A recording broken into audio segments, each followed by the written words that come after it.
La concurrence, c'est quoi? Le moyen magique de faire baisser les prix et augmenter le bonheur? Ou bien la guerre de tous contre tous au bénéfice de quelques-uns?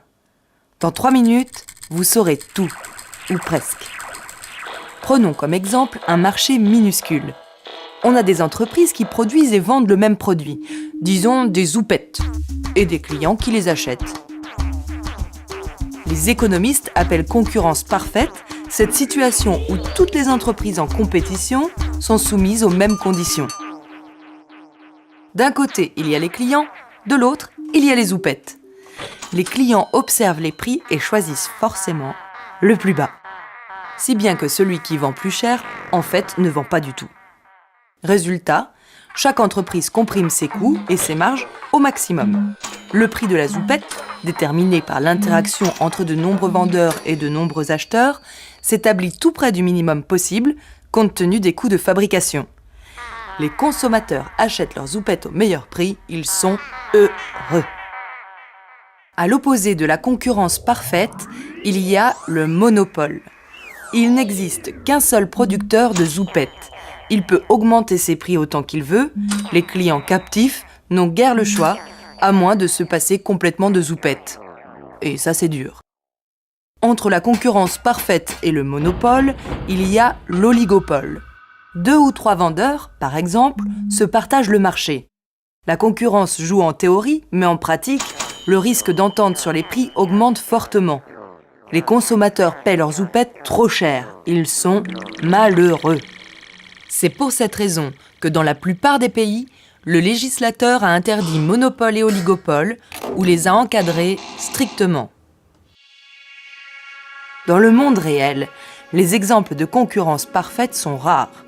Le prix des abricots sur les marchés du Roussillon suit en gros le modèle, mais ce n'est pas le cas de la plupart des autres. Pour qu'il y ait concurrence parfaite, il faut réunir au moins 4 conditions. Petit 1, l'atomicité. Ce qui signifie qu'il existe suffisamment de producteurs indépendants les uns des autres pour éviter toute entente sur les prix. Petit 2, la libre entrée. Il faut que des nouveaux producteurs puissent entrer sur le marché.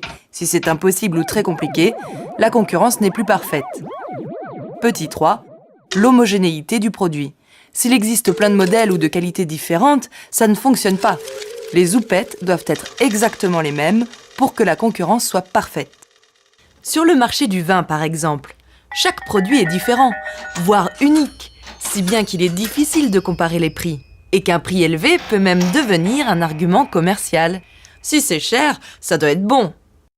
Petit 4, la transparence.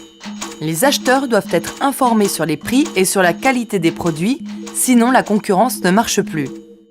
La distance, par exemple, peut faire apparaître des monopoles locaux. Pas facile de comparer les prix si le prochain vendeur est à 2 jours de voyage. Donc, la concurrence parfaite n'est pas toujours possible. Mais est-elle même toujours souhaitable? Pas si sûr. Le coût unitaire de certains produits diminue quand la production augmente. C'est ce qu'on appelle une économie d'échelle.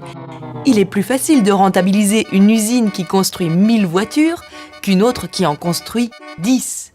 Résultat, les plus gros auront tendance à être les moins chers. La diminution du nombre de producteurs et donc de la concurrence peut paradoxalement faire baisser les prix, à l'inverse du modèle.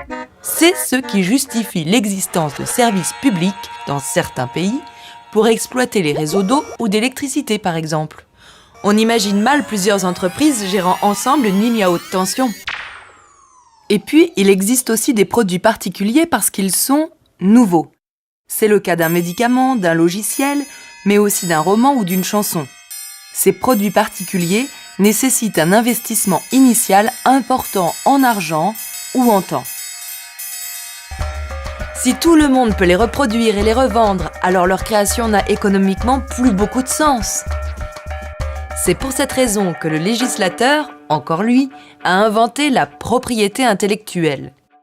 Le brevet et le droit d'auteur restreignent la concurrence en accordant un monopole temporaire à l'inventeur d'un médicament ou à l'auteur d'une chanson.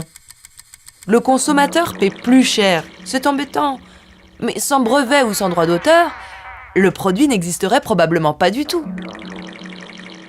Bref, La concurrence n'est pas un bien absolu, mais avec un minimum de règles, elle reste un aspect fondamental de nos économies de marché qui permet d'éviter les abus liés aux situations de monopole et d'encourager l'innovation. Bref, d'avoir des houppettes dernier cri et pas cher.